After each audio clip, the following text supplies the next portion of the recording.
अब हम भक्ति करते हैं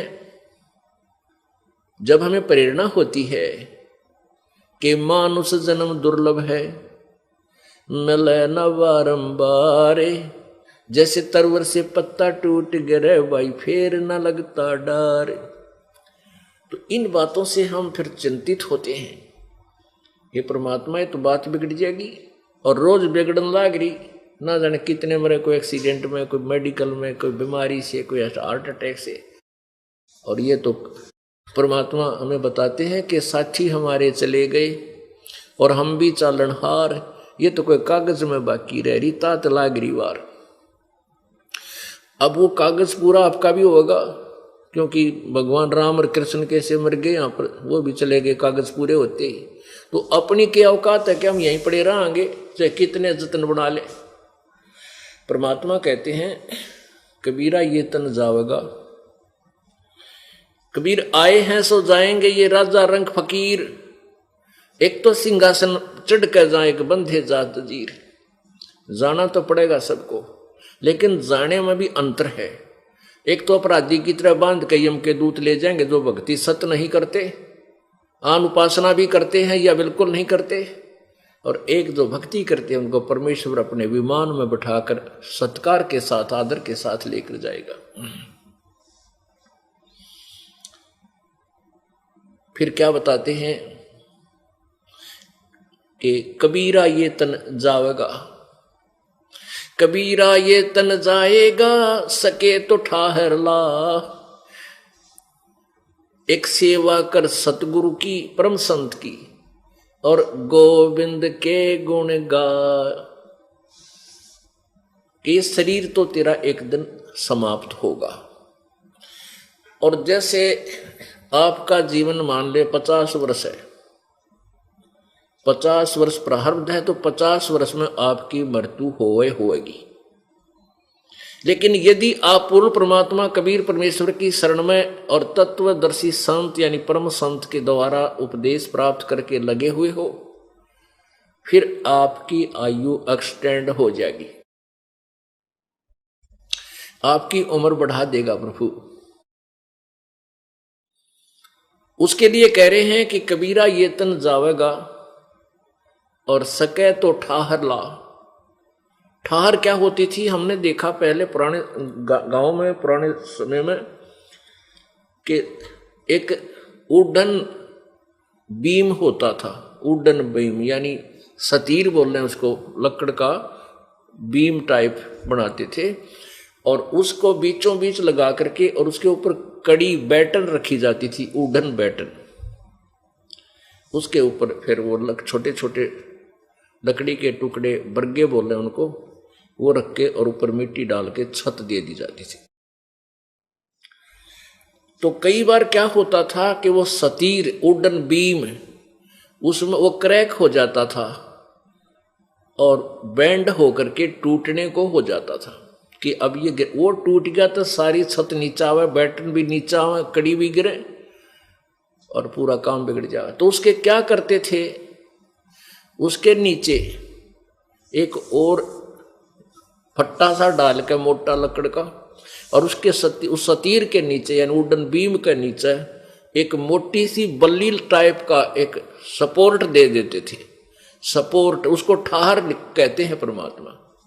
यदि वो ठाहर यानी वो सपोर्ट बल्ली ना दी जाती तो बीम टूट के, वो सतीर टूट के और पूरी छत नीचे गिर जाती, वो मकान नष्ट हो जाता। और अब वो ठाहर ला दी, वो सपोर्ट दे दिया नीचे थे, वो मनमाना 50 वर्ष निकाल देता था, 20-30 वर्ष वो छतनियों की नो चल पड़ती थी, वो टूटता नहीं था। तो इसी प्रकार परमात्मा कहते हैं ये तेरा शरीर जाएगा, जितना प्रारंभ है उस तुरंत उसके बाद समाप्त हो जाएगा। चाहे तेरी लड़की का ब्याह रह रहा हो तो जी नहीं सकता आगे। एक भक्त है हमारा सेवक, उसने बताया कि मेरे मामा की लड़की, 3 लड़कियों का ब्याह था इकट्ठा, 5 लड़की है उसके, और मेरी मामी बात न्योत के और बस स्टैंड पर आकर खड़ी थी वापस घर ने अपने घर जाने के लिए, और 2-3 लड़कियां का इकट्ठा ब्याह हो तो कितनी समस्या होती है, क्योंकि सोच रही थी वहां खड़ी खड़ी ये करूंगी वो करूंगी वहां से करूंगी। इतने में क्या हुआ, वो अपने विचारों में खोई थी, बस स्टैंड पे बस की इंतजार कर रही थी।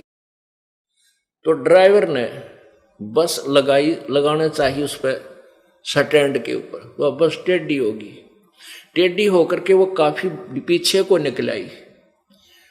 और वह कहता मेरी मम्मी उस जो ना बस के और थांब के पिलर लगे हुए थे बस स्टैंड पे, उसके बीच में आ गए और आध घंटे में तड़प कर वहीं मर गई। वो बेटियां का ब्याह भी रह गया, और जो 1-1 सेकंड की वो जल्दी मचा रही थी, बस कभी आ रही है, वो न्यो करूंगी ऐसे करना, वो सारे धीरे धराए रह गए। अब जो करना था वो तो करया नहीं, सारा कुछ यहीं रह गया। और अब क्या बनेगी, अब उतनी बनी अंडेगी।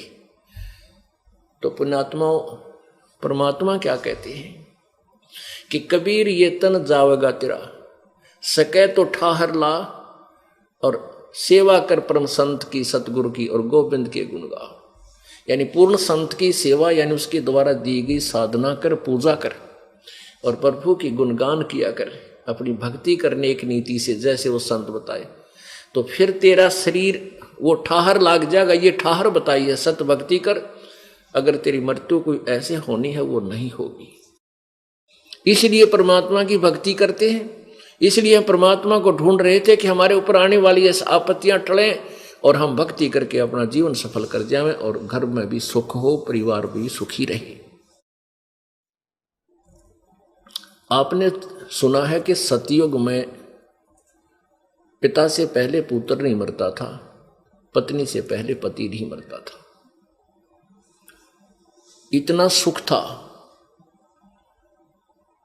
क्यों था? क्या अब भगवान बदल गया? नहीं, भगवान नहीं बदला, इंसान बदल गया।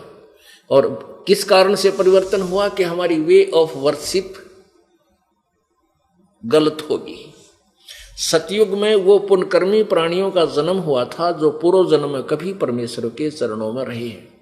सतयुग में जनसंख्या बहुत कम होती है और शरीर बहुत ही अच्छा होता है, स्वस्थ होता है, वातावरण बहुत शुभ होता है, घने घने पेड़ होते हैं, बड़े अच्छे आहार होते हैं, लंबा चौड़ा शरीर होता, सैकड़ों फुट की ऊंचाई का हमारा शरीर होता, लाखों वर्ष की आयु होती है।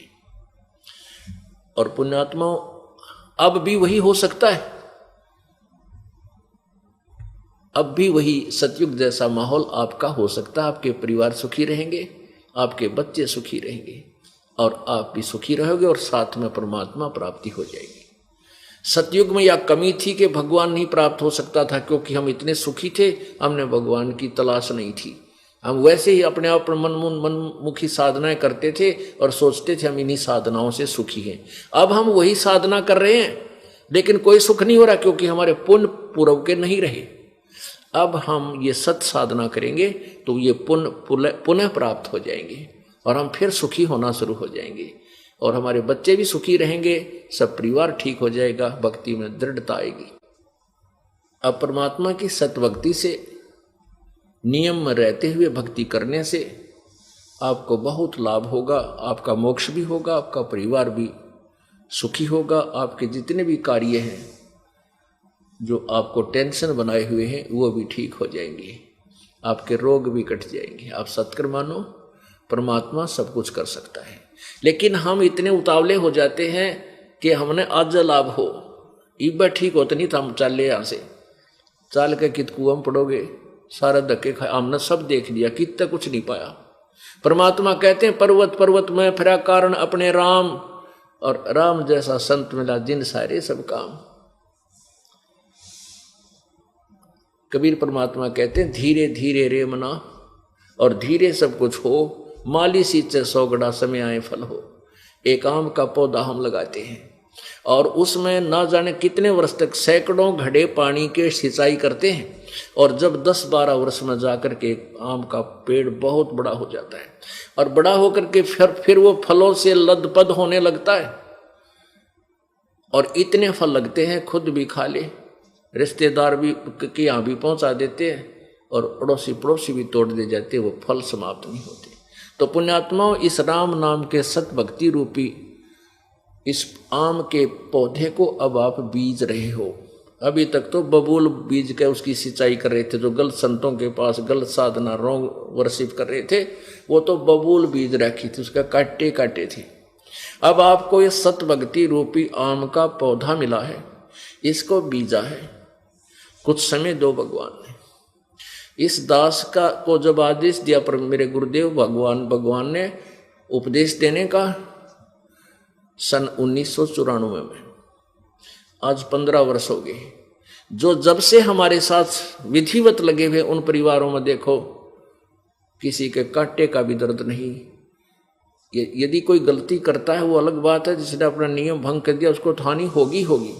आज उनको कितने सुख दे रखे हैं भगवान ने, उनकी पूछ कर देखो, उनसे बात करके देखो, उनके जबान का थूक सूख जाएगा। अपने गुण बताते बताते, सुख बताते बताते आपके कान बहरे हो जाएंगे कि सचमुच ऐसा हो रहा है, हो सकता है, आपको यकीन नहीं होगा, और उनके साथ हो चुका।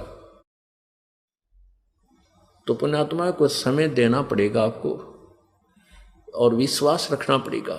ये इतना ज्ञान इसलिए आपको दिया जाता है कि आपका भ्रम मिट जाए, और आपका भ्रम मिट जाएगा, यानी सब ज्ञान से आप क्लियर हो जाओगे, कंसेप्ट क्लियर हो जाएगा कि और कोई भगवान नहीं, रिश्ता अलग कोई ज्ञान नहीं।